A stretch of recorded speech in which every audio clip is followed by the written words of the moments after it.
welcome back. This is going to be a double feature. I'm going to have chapter 13 first, which, like I told you, is one of the longer ones, and then I'll upload that and then give you chapter 14 right after. Yeah, like I said, this is the longest one that we'll see, but this is our last chapter. This is our last section, our last 4 chapters, and so therefore we should feel really accomplished. I think many of you have really enjoyed this book. At least a character has spoken to you, or you've liked learning about a certain pair of people, a pair of stories. The next 3 chapters, just so you know, are pretty short. Like the next one for me is 10 pages. After that, 13, and then the last one is 11. So we're pretty much done, and I'm really happy we'll be done with the book shortly. 13, 14 for Monday, 15 for Tuesday, and then our last chapter 16 for Thursday. And we're totally done. Now we go back to the mother's stories, right? We have not seen the perspective from just the mothers since the first 4 chapters of the book. We're starting with An-Mei. An-Mei having her story be Scar was the first, or it's the second chapter that we saw. And then remember An-Mei Hsu, her daughter being Rose. Rose having I think Rose has the best chapters personally, Half and Half, which is about her and her relationship with Harold, and also, of course, Bing dying, which River Westfall, if you're watching this, you lack empathy, but I think we already knew that. Shout out River Westfall. And then Rose's other story was Without Wood, when she fights back and finally starts to make some strong decisions for herself. So, yep, long chapter. Let's get into it. This is called Magpies. Yesterday, my daughter said to me, "My marriage is falling apart.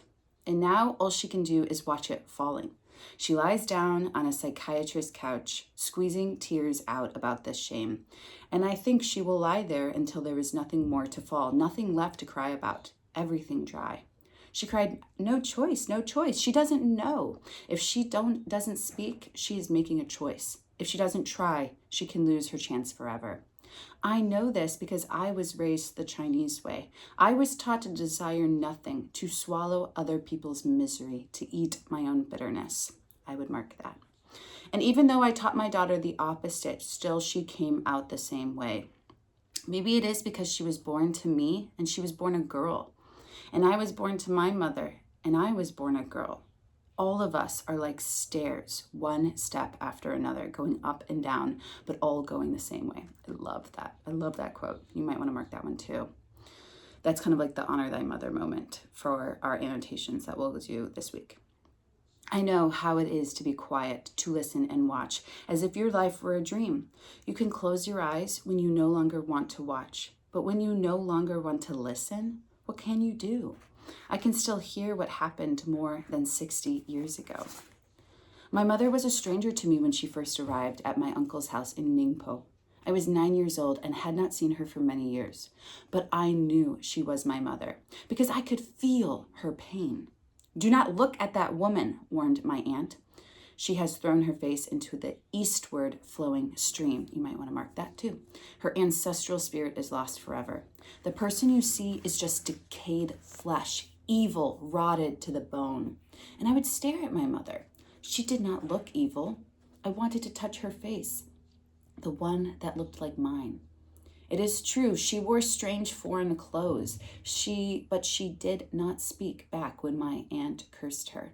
Her head bowed, even lower when my uncle slapped her for calling him brother. She cried from her heart when Popo died, even though Popo, her mother, had sent her away so many years before. And after Popo's funeral, she obeyed my uncle. She prepared herself to return to Tientsin, where she had dishonored her widowhood by becoming the 3rd concubine to a rich man. How could she leave without me? This was a question I could not ask. I was a child. I could only watch and listen. The night before she was to leave, she held my head against her body as if to protect me from a danger I could not see. I was crying to bring her back before she was even gone.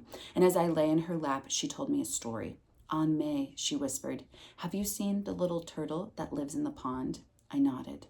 This was a pond in our courtyard, and I often poked a stick in the still water to make the turtle swim out from underneath the rocks. I also knew that the turtle when I was a small child, said my mother. I used to sit by the pond and watch him swimming to the surface, biting the air with his little beak. He is a very old turtle. I could see that the turtle in my mind, and I knew my mother was seeing the same one. This turtle feeds on our thoughts, said my mother. I learned this one day when I was your age, and Popo said I could no longer be a child. She said I could not shout or run or sit on the ground to catch crickets. I could not cry if I was disappointed. I had to be silent and listen to my elders. And if I did not do this, Popo said she would cut off my hair and send me to a place where Buddhist nuns lived. That night, after Popo told me this, I sat by the pond looking into the water. And because I was weak, I began to cry. Then I saw this turtle swimming to the top, and his beak was eating my tears as soon as they touched the water. He ate them quickly, 5, 6, 7 tears, then climbed out of the pond, crawled onto the smooth rock, and began to speak. The turtle said, I have eaten your tears, and this is why I know your misery. But I must warn you, if you cry, your life will always be sad. I would mark that. We got to talk about this turtle. I love this turtle. Then the turtle opened his beak and outpoured 5, 6, 7 pearly eggs. The eggs broke open, and from them emerged 7 birds who immediately began to chatter and sing. I knew from their snow-white bellies and pretty voices that they were magpies, the title of our chapter, birds of joy. These birds bent their beaks to the pond and began to drink greedily. And when I reached out my hand to capture one, they all rose up, beat their black wings in my face, and flew up into the air laughing. Now you see, said the turtle, drifting back into the pond, why it is useless to cry. Your tears do not wash away your sorrows. They feed someone else's joy. And that is why you must learn to swallow your own tears. But after my mother finished her story, I looked at her and saw she was crying. And I also began to cry. That this was our fate, to live like 2 turtles seeing the watery world together from the bottom of that little pond. In the morning, I awoke to hear not the bird of joy, but angry sounds in the distance. I jumped out of my bed and ran quietly to my window. Out in the front courtyard, I saw my mother kneeling, scratching the stone pathway with her fingers, as if she had lost something and knew she could not find it again. In front of her stood Uncle, my mother's brother, and he was shouting, You want to take your daughter and ruin her life as well? Uncle stamped his foot at this impertinent thought. You should already be gone. My mother did not say anything. She remained bent on the ground, her back as rounded as the turtle in the pond. She was crying with her mouth closed, and I began to cry in the same way, swallowing those bitter tears. I hurried to get dressed, and by the time I ran down the stairs and into the front room, my mother was about to leave. A servant was taking her trunk outside. My auntie was holding onto my little brother's hand. Before I could remember to close my mouth, I shouted, Ma! See how your evil influence has already spread to your daughter? Exclaimed my uncle. And my mother, her head still bowed, looked up at me and saw my face. I could not stop my tears from running down, and I think, seeing my face like this, my mother changed. She stood up tall with her back straight, so that now she was almost taller than my uncle. She held her hand out to me, and I ran to her. She said in a quiet, calm voice, An-Mei, I am not asking you, but I am going back to Tianjin now, and you can follow me. My auntie heard this and immediately hissed, A girl is no better than what she follows. An-Mei, you think you can see something new, riding on top of a new cart, but in front of you, it is just the ass of the same old mule. Your life is what you see in front of you. And hearing this made me more determined to leave, because the life in front of me was my uncle's house, and it was full of dark riddles and suffering that I could not understand. So I turned my head away from my auntie's strange words and looked at my mother. Now my uncle picked up a porcelain vase. "Is this what you want to do?" said my uncle. "Throw your life away? If you follow this woman, you can never lift your head again." He threw that vase on the ground where it smashed into many pieces. I jumped, and my mother took my hand. Her hand was warm. "Come, An-Mei, we must hurry," she said, as if observing a raining sky. "An-Mei," I heard my aunt call piteously. That's not the right word. Piteously from behind. But then my uncle said, "Swan, finished. She's already changed." As I walked away from my old life, I wondered if it were true, what my uncle had said, that I was changed and could never lift my head again. So I tried. I lifted it. And I saw my little brother crying so hard as my auntie held onto his hand. My mother did not dare take my brother. A son can never go to somebody else's house to live. If he went, he would lose any hope for a future. But I knew he was not thinking this. He was crying, angry, and scared because my mother had not asked him to follow. What my uncle had said was true. After I saw my brother this way, I could not keep my head lifted. In the rickshaw on our way to the rail station, my mother murmured, "Poor An-Mei, only you know what I have suffered." When she said this, I felt proud that only I could see these delicate and rare thoughts. But on the train, I realized how far behind I was leaving my life, and I became scared. We traveled for 7 days, 1 day by rail, 6 days by steamer boat. At first, my mother was very lively. She told me stories of Tientsin whenever my face looked back as where we had just been. She talked of clever peddlers who served every kind of simple food, steamed dumplings, boiled peanuts, and my mother's favorite, a thin pancake with an egg dropped in the middle, brushed with black bean paste, then rolled up, still finger hot, off the griddle, and handed to the hungry buyer. She described the port and its seafood and claimed it was even better than what we ate in Ningpo. Big clams, prawns, crab, all kinds of fish, salty and freshwater, the best. Otherwise, why would so many foreigners come to this port? She told me about narrow streets with crowded bazaars. In the early morning, peasants sold vegetables I had never seen or eaten before in my life. And my mother assured me I would find them so sweet, so tender, so fresh. And there were sections of the city where different foreigners lived. Japanese, white, Russians, Americans, and Germans, but never together. All with their own separate habits, some dirty, some clean. And they had houses of all shapes and colors, one painted in pink, another with rooms that jutted out at every angle like the backs and fronts of Victorian dresses, others with roofs like pointed hats and wood carvings painted white to look like ivory. And in the wintertime, I would see snow, she said. My mother said in just a few months, the period of the cold dew would come. Then it would start to rain, and then the rain would fall more softly, more slowly, until it became white and dry as the petals of quince blossoms in the spring. She would wrap me up in fur-lined coats and pants, so if it was bitter cold, no matter. She told me many stories until my face was turned forward, looking toward my new home in Tientsin. But when the 5th day came, as we sailed closer toward the Tientsin Gulf, the waters changed from muddy yellow to black, and the boat began to rock and groan. I became fearful and sick. And at night, I dreamed of the eastward flowing stream my aunt had warned me about, the dark waters that changed a person forever. Do you think that those dark waters are the ones that Yin Yang fell into? Just something to think about from another story that we've read. And watching these dark waters from I saw how my mother was already beginning to change, how dark and angry her face had become. Looking out over the sea, thinking her own thoughts, and my thoughts too, became cloudy and confused. On the morning of the day we were supposed to arrive in Tientsin, she went into our sleeping cabin wearing her white Chinese morning dress. And when she returned to the sitting room on the top deck, she looked like a stranger. Her eyebrows were painted thick at the center, then long and sharp at the corners. Her eyes had dark smudges around them, and her face was pale white, her lips dark red. On top of her head, she wore a small brown felt hat with one large brown speckled feather swept across the front. Her short hair was tucked into this hat, except for 2 perfect curls on her forehead that faced each other like black lacquer carvings. Hold on, I like to have my finger on the last page. This was a shocking sight. We were in mourning, but I could not say anything. I was a child. How could I scold my own mother? I could only feel shame seeing my mother wear her shame so boldly. I would mark that too. In her gloved hand, she held a large cream-colored box with foreign words written on top. Fine English-tailed apparel, Tianjin.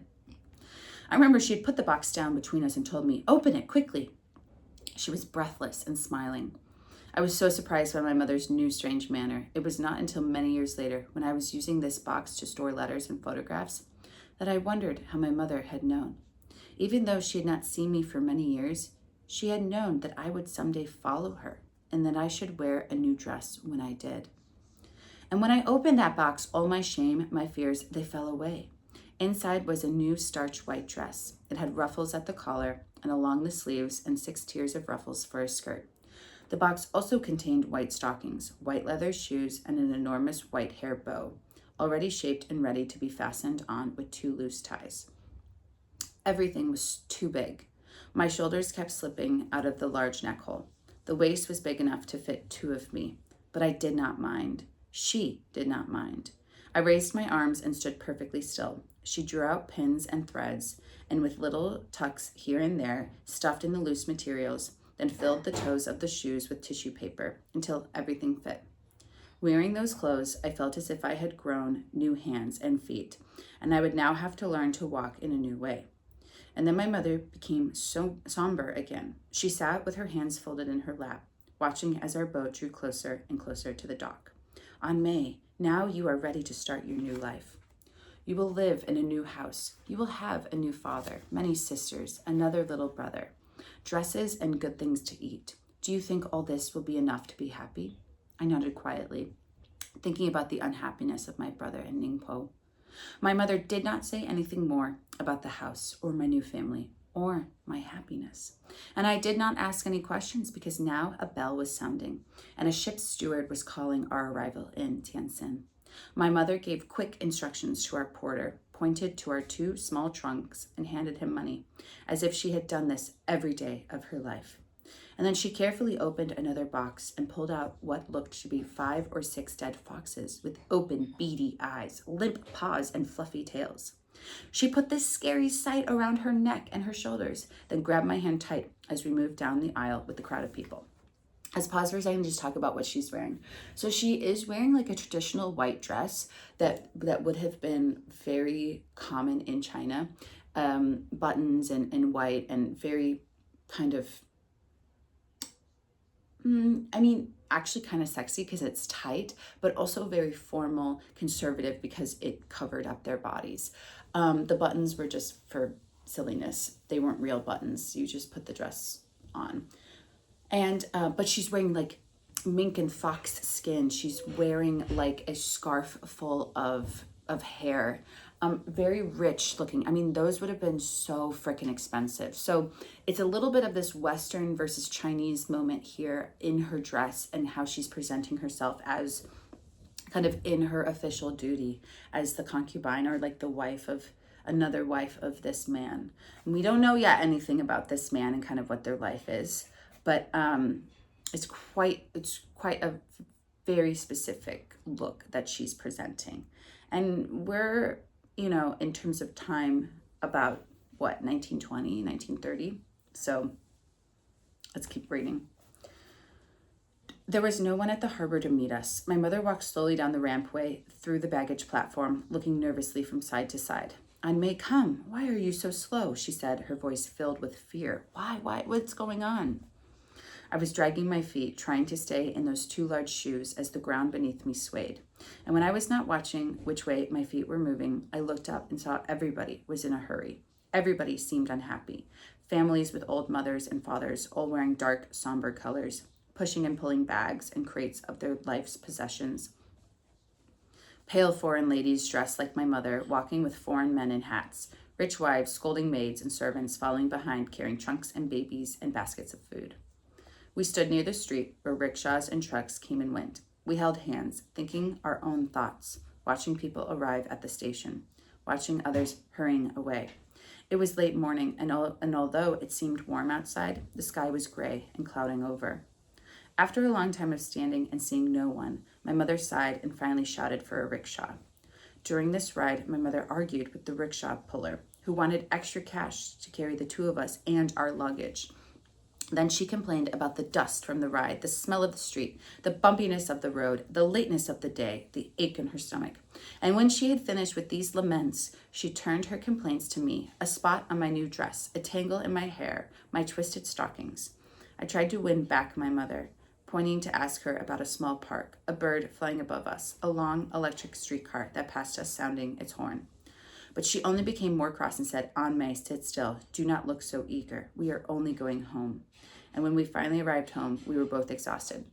So her mother is kind of acting like all those ladies that they were looking at, these rich people being very serious, very stern, very particular. An-Mei's not used to this type of life, and that's not how they grew up. In their home, it was a little bit more of a rural village, like very community driven. People knew one another. You played in your courtyard. You had nice things within your home. This is kind of like a hustle and bustle of Eastern and Western place. Like we said earlier, there's lots of Germans. There's even Americans living there. There would have been, at that point, what we would call now, like a lot of Koreans living there as well. That was one of the things, these prospective cities, very international cities. Writers were there, photographers were there. Things were a little bit livelier, a lot of drugs, a lot of opium happening in these areas, something we might see in this chapter. I knew from the beginning of our new home would not be an ordinary house. My mother had told me we would live in the house of Wu Sing, who was a very rich merchant. She said that this man owned many carpet factories and lived in a mansion located in the British concession of Tientsin, the best section of the city where Chinese people could live. We lived not too far from Pamadi, Racehorse Street, where only Westerners could live.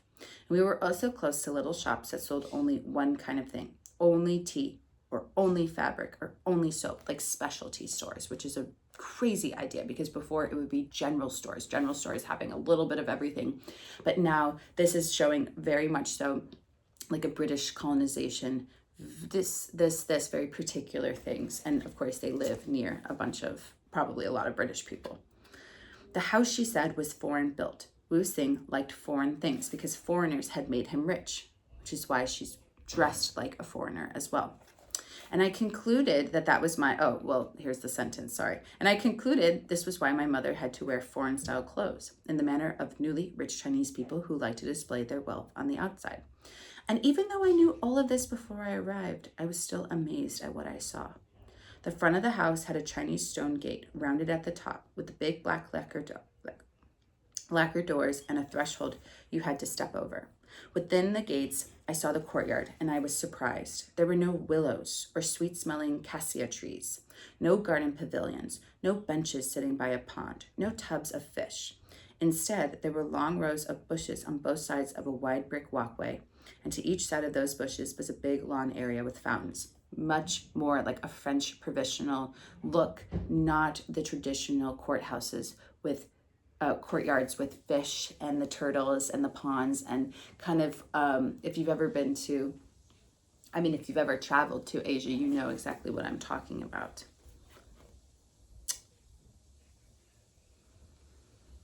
And as we walked down the walkway and got closer to the house, I saw this house had been built in that Western style. It was 3 stories high of mortar and stone and with long metal balconies on each floor and chimneys at every corner.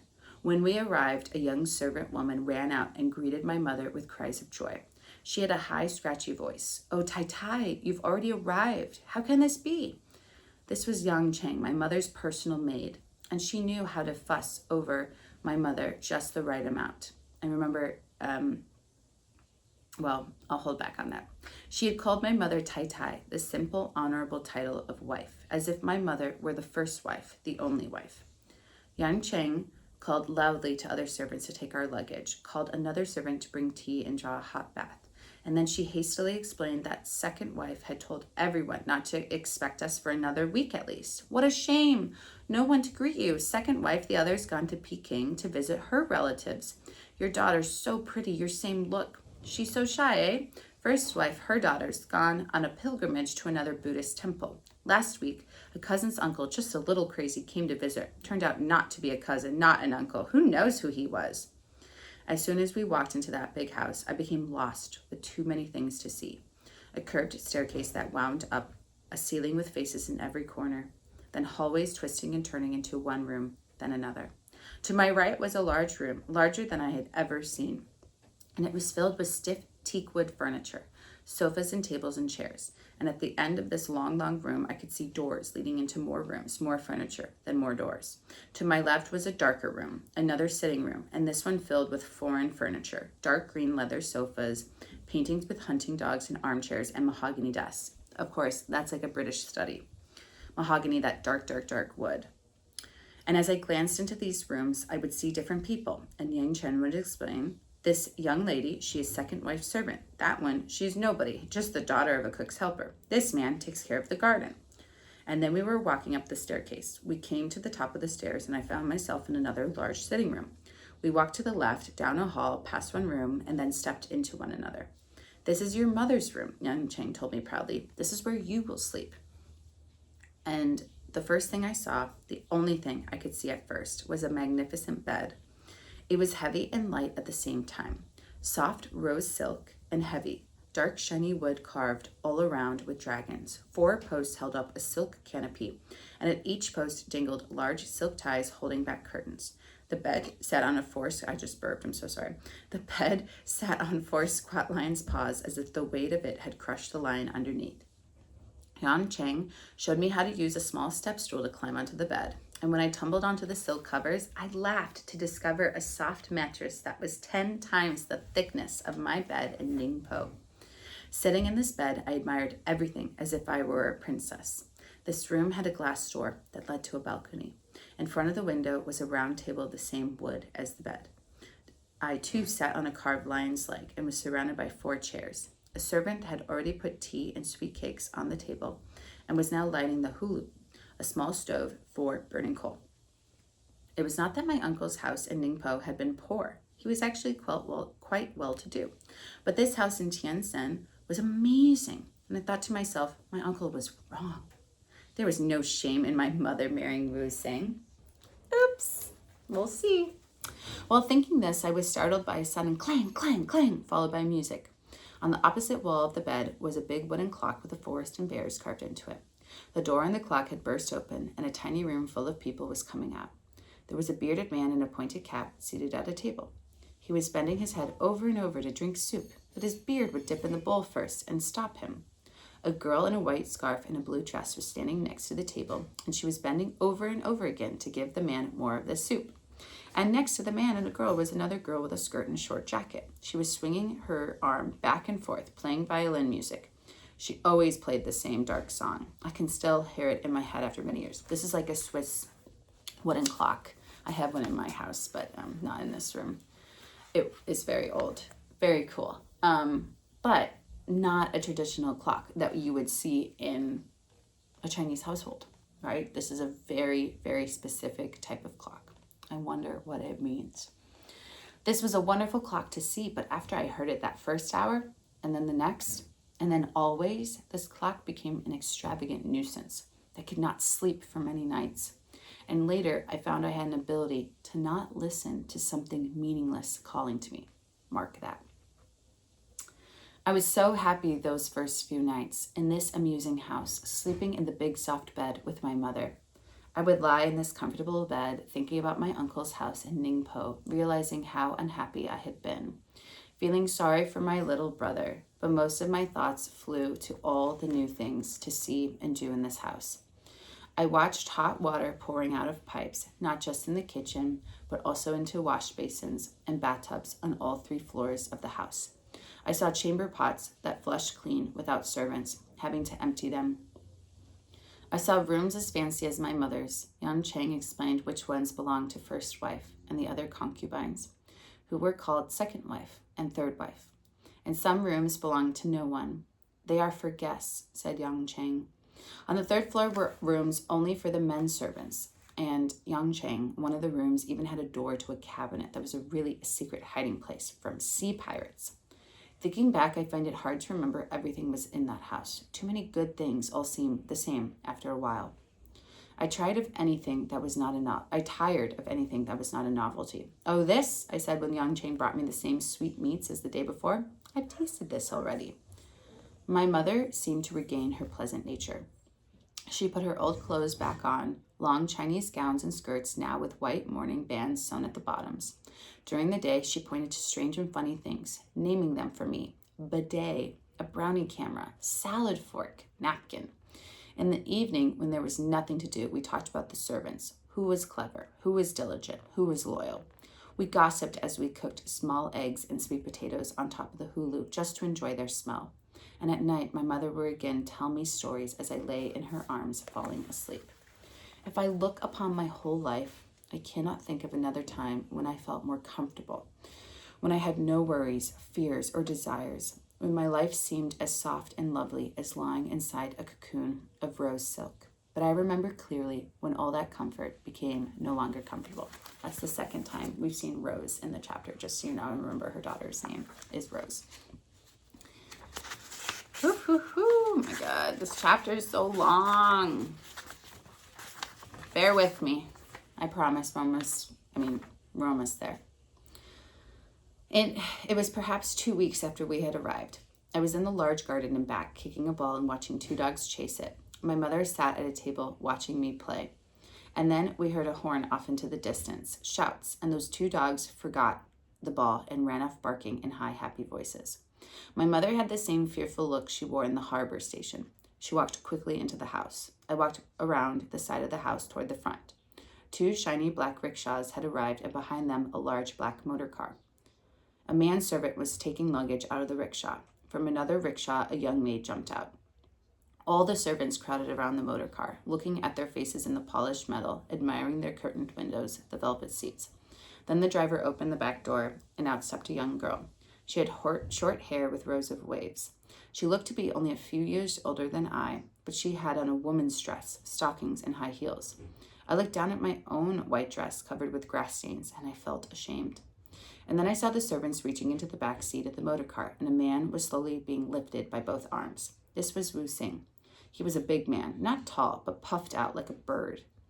He was much older than my mother, with a high, shiny forehead and a large black mole on one nostril.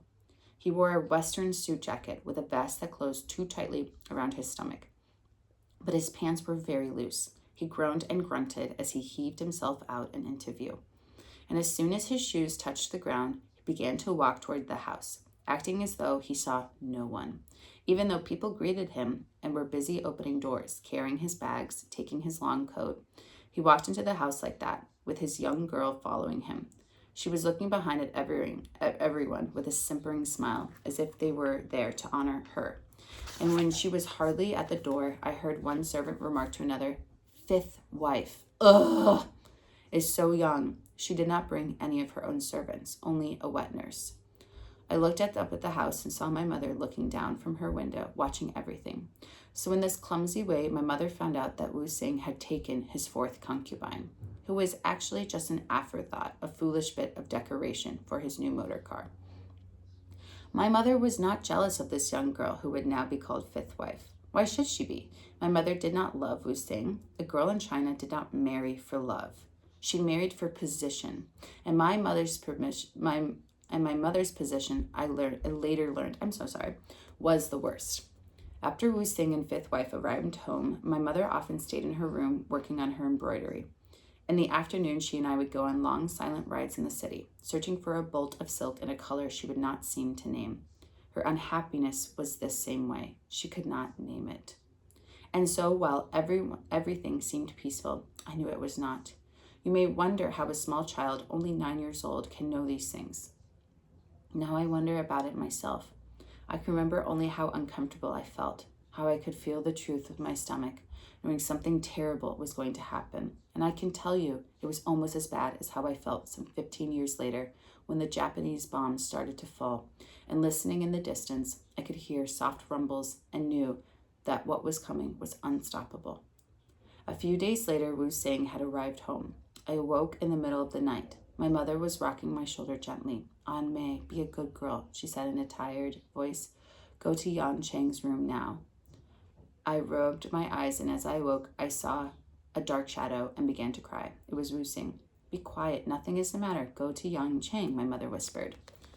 And then she lifted me down slowly to the cold floor. I heard the wooden clock begin to sing and Wu Sing's deep voice complaining of the chill. And then when I went to Yang Chang, it was as though she had expected me and knew I would be crying. The next morning, I could not look at my mother, but I saw that fifth wife had a swollen face like mine. And at breakfast that morning, in front of everybody, her anger finally erupted when she shouted rudely to a servant for serving her so slowly. Everyone, even my mother, stared at her for her bad manners, criticizing a servant that way. I saw Wu Sing throw her a sharp look like a father, and she began to cry.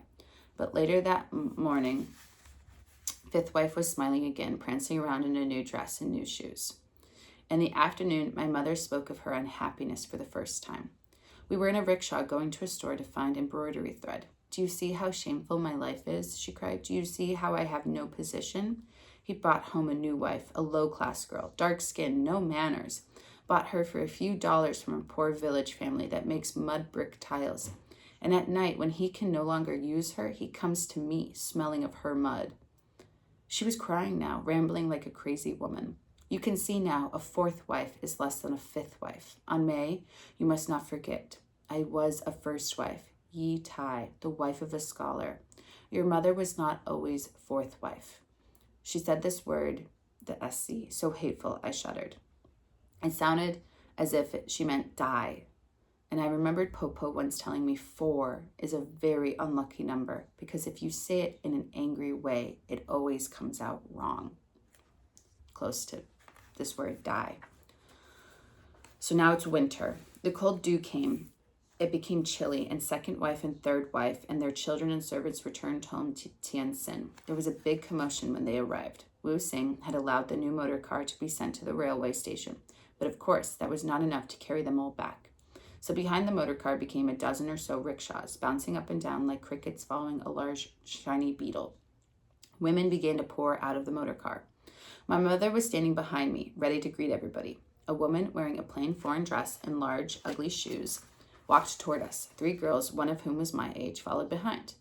This is third wife and her 3 daughters, said my mother. Those 3 girls were even more shy than I.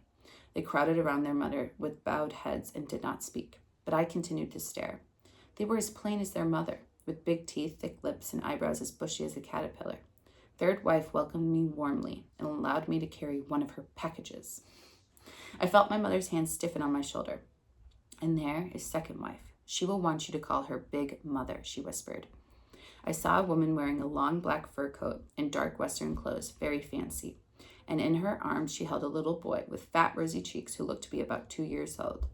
He is Sai Di, your littlest brother, my mother whispered.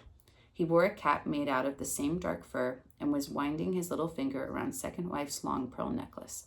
I wondered how she could have a baby this young. Second wife was handsome enough and seemed healthy, but she was quite old, perhaps 45.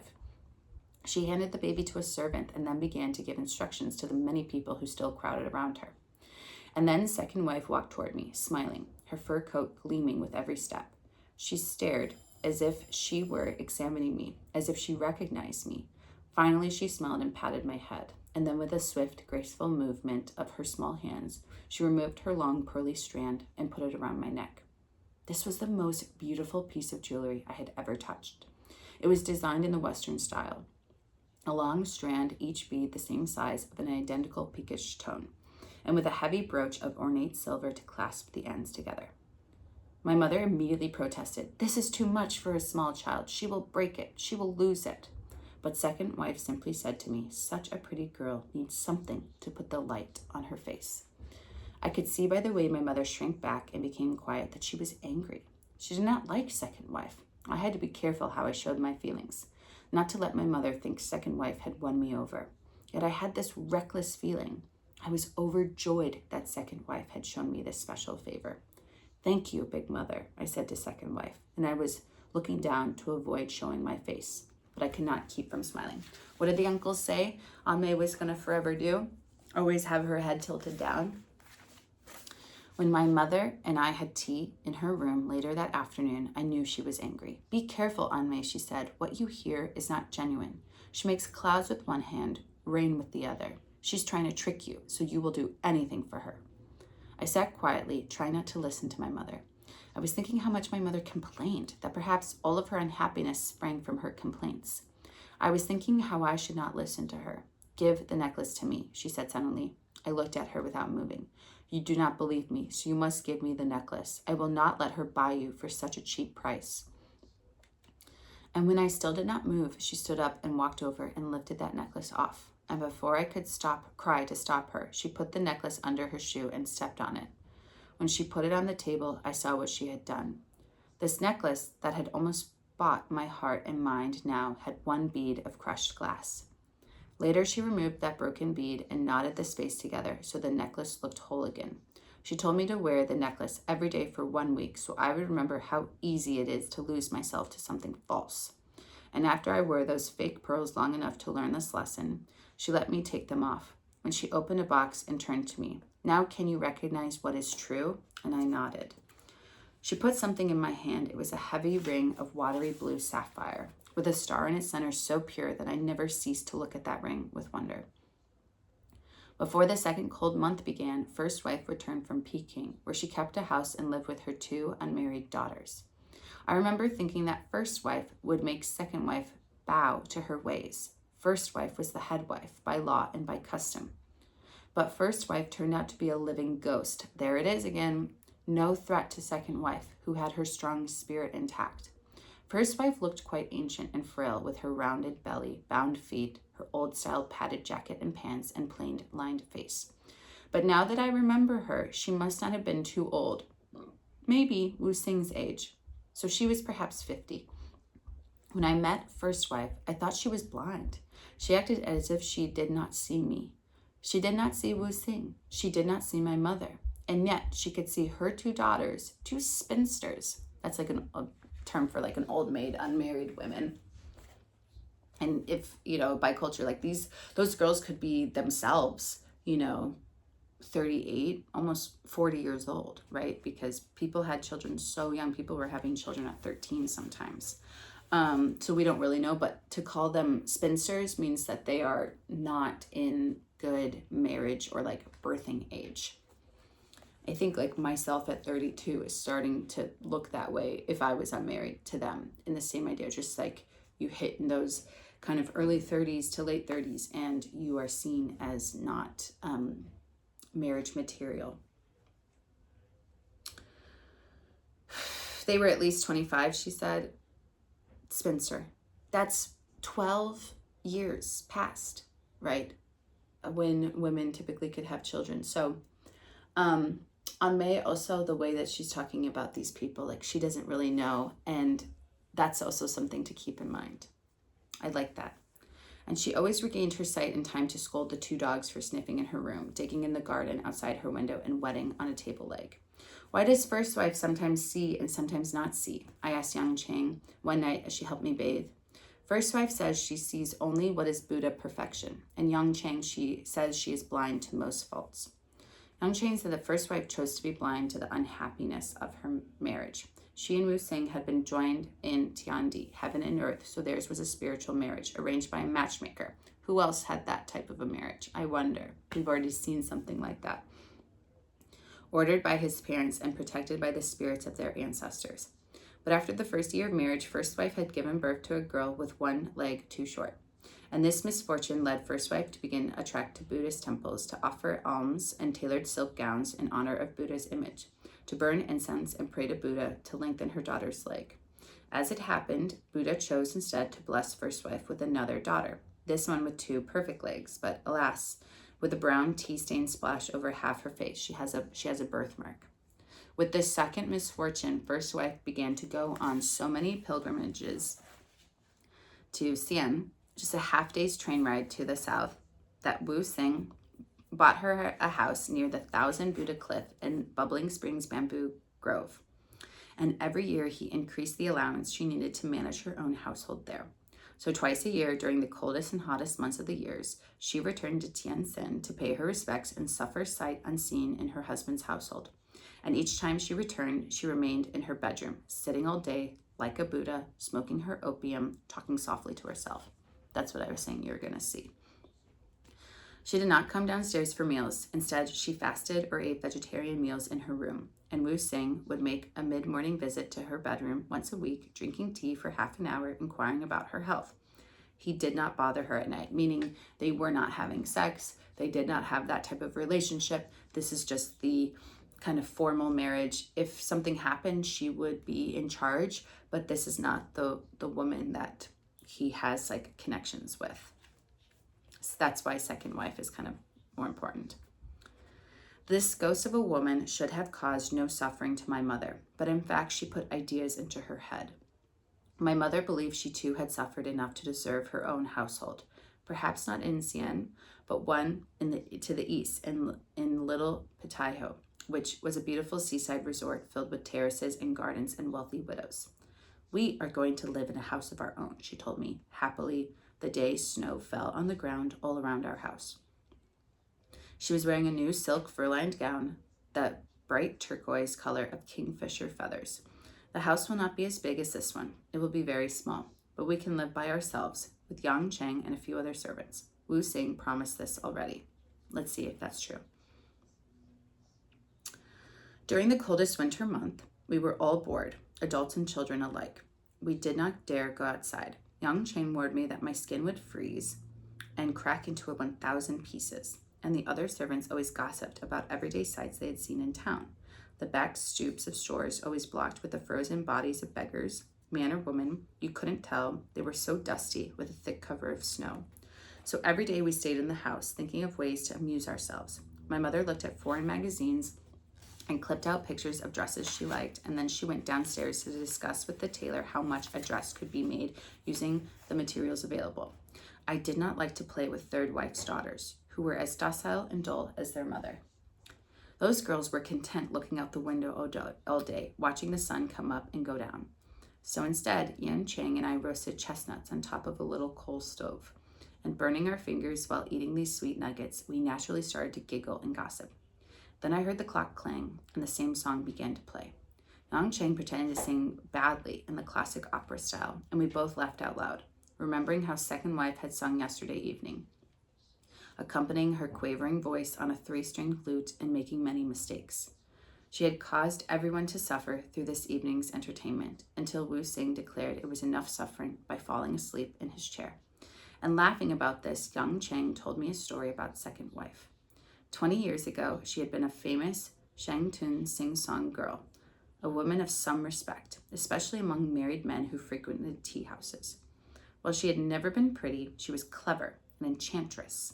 She could play several musical instruments, sing ancient tales with heartbreaking clarity, and touch her finger to her cheek and cross her tiny feet in just the right manner. Wu Sing had asked her to be his concubine, not for love, but because of the prestige of owning what so many other men wanted. And this sing-song girl, after she had been seen his enormous wealth and his feeble-minded first wife, consented to become his concubine. From the start, second wife knew how to control Wu Sing's money. She knew by the way his face paled at the sound of a wind that he was fearful of ghosts. There it is again. And everybody knows that suicide is the only way a woman can escape a marriage and gain revenge, to come back as a ghost and scatter tea leaves and good fortune. So when he refused her a bigger allowance, she did pretend suicide. She ate a piece of raw opium, enough to make her sick. And then she sent her maid to tell Wu Sing she was dying. 3 days later, second wife had an allowance even bigger than what she had asked. She did so many pretend suicides. We servants began to suspect she no longer bothered to eat the opium. Her acting was potent enough. Soon she had a better room in the house, her own private rickshaw, a house for her elderly parents, a sum for buying blessings at temples. Remember, she wasn't beautiful, but she is clever. But one thing she could not have, children. And she knew Wu Sing would soon become anxious to have a son who could perform the ancestral rites and therefore guarantee his own spiritual eternity. So before Wu Sing could complain about second wife's lack of sons, she said, "I have already found her, a concubine suitable to bear your sons. By her very nature, you can see she is a virgin." And this was quite true. As you can see, third wife is quite ugly. She does not even have small feet. Third wife was, of course, in debt to second wife for arranging this, so there was no argument over management of the household. And even though second wife did not need to lift a finger, she oversaw the purchase of food and supplies. She approved the hiring of servants. She invited relatives on festival days. She found wet nurses for each of the 3 daughters third wife bore for Wu Xing. And later, when Wu Xing was again impatient for his son and began to spend too much money in tea houses in other cities, second wife arranged it so that your mother became Wu Xing's third concubine and fourth wife. Yang Cheng revealed the story in such a natural and lively way that I applauded her clever ending. We continued to crack chestnuts open until I could no longer remain quiet. What did second wife do so my mother would marry Wu Xing? I asked timidly. A little child cannot understand such things, she scolded. I immediately looked down and remained silent until Yang Cheng became restless again to hear her own voice speak on this quiet afternoon. Again, her head is down. Your mother, said Yang Cheng, as if talking to herself, is too good for this family. 5 years ago, your father had died only 1 year before. She and I went to Hangzhou to visit the Six Harmonies Pagoda on the far side of the West Lake.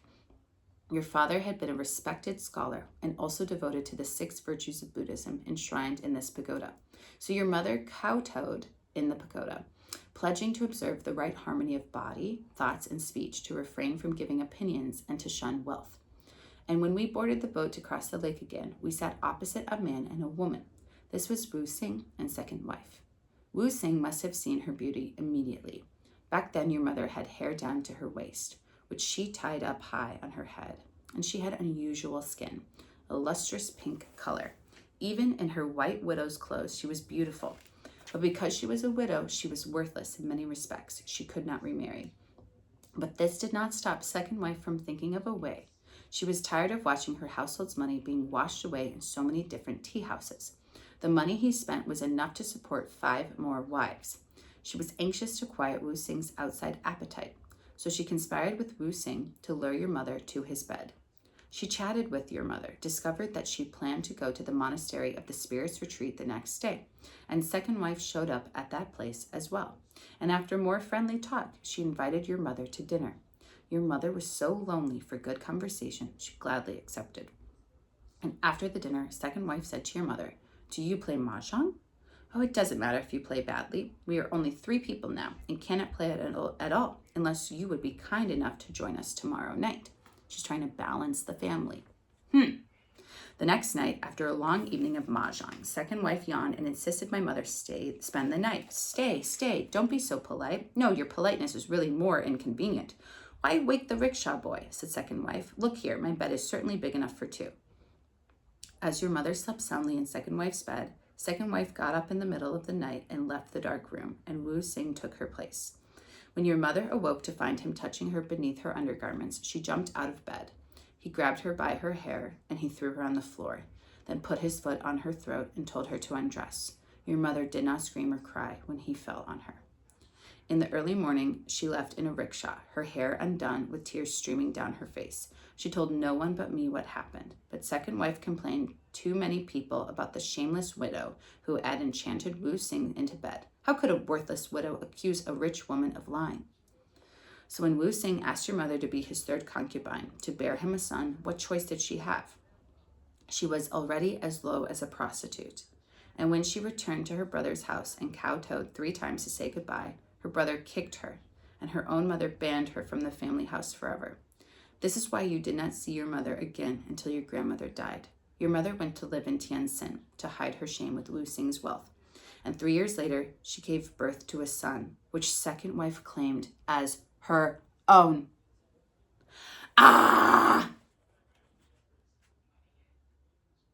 Horrible. Sit with that for a second. And that is how I came to live in Wu Xing's house, concluded Yang Cheng proudly. And that's how I learned that the baby, Sayuri, was really my mother's son, my littlest brother. This woman stole her fucking baby. Yes, I'm swearing on the recording. It's horrible. In truth, this was a bad thing that Yang Chen had done, telling me my mother's story. Secrets are kept from children, a lid on top of the soup kettle, so they do not boil over with too much truth. You should mark that. It's a really good quote. After Yang Cheng told me this story, I saw everything. I heard things I had never understood before. I saw a second wife's true nature. I saw how often she gave fifth wife money to go visit her poor village, encouraging this silly girl to show your friends and family how rich you've become. And of course, her visits always reminded Wu Sing of fifth wife's low-class background and how foolish he had been to be lured by her fleshy earth. I saw second wife kowtow to first wife, bowing with deep respect while offering her more opium, and I knew why first wife's power had been drained away. I saw how fearful third wife became when second wife told her stories of old concubines who were kicked out into the streets, and I knew why third wife watched over second wife's health and happiness. And I saw my mother's terrible pain as the second wife bound Sayud on her lap, kissing my mother's son and telling this baby, as long as I am your mother, you will never be poor. You will never be unhappy. You will grow up in this household and care for me in my old age. And I knew why my mother cried in her room so often. Wu Sing's promise of a house for becoming the mother of his only son had disappeared the day second wife collapsed from another bout of pretend suicide. And my mother knew she could do nothing to bring the promise back. I suffered so much after Yang Cheng told me my mother's story. I wanted my mother to shout at Wu Sing, to shout at second wife, to shout at Yang Cheng and say she was wrong to tell me these stories. But my mother didn't even have the right to do this. She had no choice.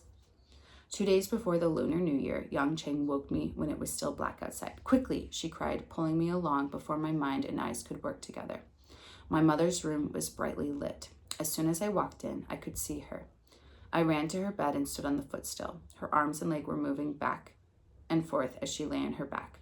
She was like a soldier, marching to nowhere, her head looking right then left. Now her whole body became straight and stiff, as if to stretch herself out of her body.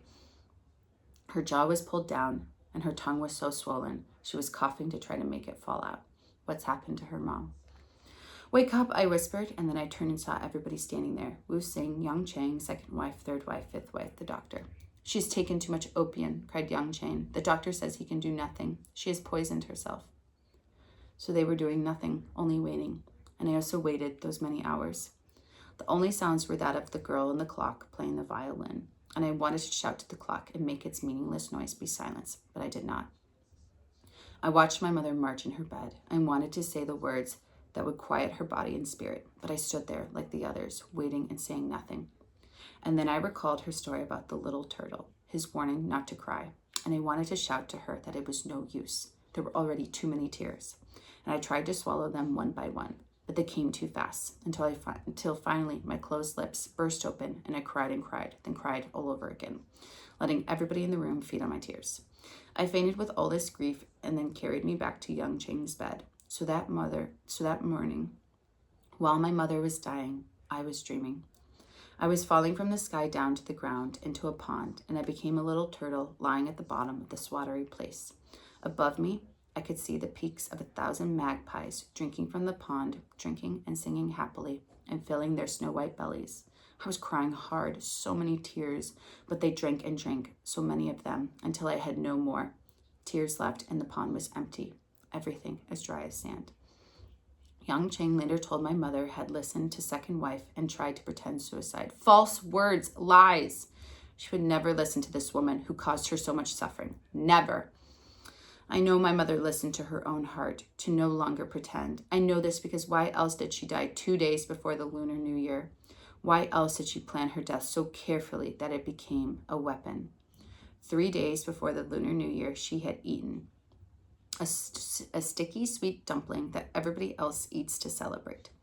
She ate one after the other, and I remember her strange remark, "You see how this life is. You cannot eat enough of this bitterness." And yet what she had done was eat the young Hsu filled with the kind of bitter poison, not candied seeds or the dull happiness of opium as Yang Cheng and the others had thoughts. When the poison broke into her body, she whispered to me that she'd rather kill her own weak spirit so that she could give me a stronger one. The stickiness clung to her body. They could not remove the poison, so she died 2 days before the Lunar New Year. They laid her on a wooden board in the hallway. She wore funeral clothes far richer than those she had worn in life. Silk undergarments to keep her warm without the heavy burden of a fur coat, a silk gown sewn with gold thread, a headdress of gold and lapis and jade, and two delicate slippers with the softest leather soles, and 2 giant pearls on each toe to light her way to nirvana. Seeing her this last time, I threw myself on her body, and she opened her eyes slowly. I was not scared. I knew she could see me and what she had finally done. So I shut her eyes and my fingers and told her with my heart, so I can see the truth too. I am strong too. Mark that. Because we both knew this, that on the 3rd day after someone dies, the soul comes back to settle scores. In my mother's case, this would be the 1st day of the Lunar New Year. And because it is the new year, all debts must be paid, or disaster and misfortune will follow. So on that day, Wu Sing, fearful of my mother's vengeful spirit, wore the coarsest of white cotton mourning clothes. He promised her visiting ghosts that he would raise Sayuri and me as his honored children. He promised to revere her as if she had been first wife, his only wife. On that day, I showed second wife the fake pearl necklace she had given me and crushed it under my foot. And on that day, second wife's hair began to turn white. And on that day, I learned to shout, "Ugh! Revenge!" I know how it is to live your life like a dream, to listen and watch, to wake up and try to understand what has already happened. Mark that. You do not need a psychiatrist to do this. A psychiatrist does not want you to wake up. He tells you to dream some more, to find the pond and pour more tears into it. And really, he is just another bird drinking from your misery. My mother, she suffered. She lost her face and tried to hide it. She found only greater misery and finally could not hide that. There is nothing more to understand. That was China. That was what people did back then. They had no choice. They could not speak up. They could not run away. That was their faith. But now they can do something else. Now they can no longer have to swallow their tears or suffer the taunts of magpies. I know this because I read this. I read this news in a magazine from China. It said that for thousands of years, birds had been tormenting the peasants. They flocked to watch the peasants bent over in the fields, digging the hard dirt, crying into the furrows to water the seeds. And when the people stood up, the birds would fly down and drink the tears and eat the seeds, so children starved. But one day, all those tired peasants from all over China, they gathered in fields everywhere. They watched the birds eating and drinking, and they said, "Enough of this suffering and silence." And they began to clap their heads and bang sticks on pots and pans and shout, "Die, die, die."